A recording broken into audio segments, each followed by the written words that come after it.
রহমত, মাগফিরাত ও নাজাতের বার্তা নিয়ে প্রতি বছর মুসলিম উম্মার জীবনে আসে পবিত্র মাহে রমজান। আত্মশুদ্ধি, সংযম ও তাকওয়া অর্জনের এই মাসে বিশ্বজুড়ে মুসলমানরা সিয়াম সাধনায় মগ্ন থাকেন। এই সময় তারকাদের ধর্মীয় অনুশীলন নিয়েও ভক্তদের কৌতূহল বেড়ে যায়।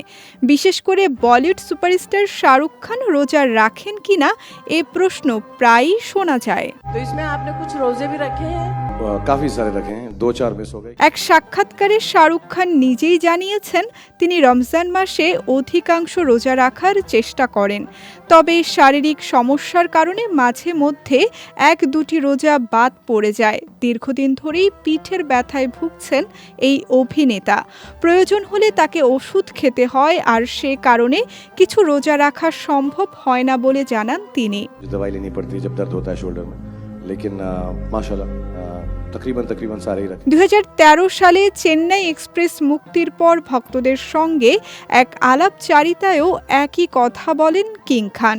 তিনি জানান, ব্যস্ত শুটিং সূচি ও শারীরিক সমস্যার মধ্যেও রোজা রাখার চেষ্টা করেন। ধর্মীয় অনুশাসনকে তিনি ব্যক্তিগত বিষয় হিসেবেই দেখেন।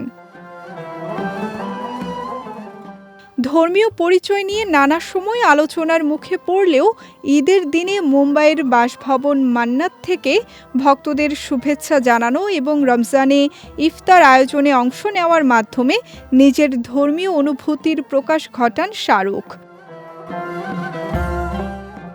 ব্যস্ত তারকা জীবনের মাঝেও রমজানের গুরুত্ব ভুলে যান না তিনি। এটাই তার ভক্তদের কাছে ইতিবাচক বার্তা হয়ে উঠেছে।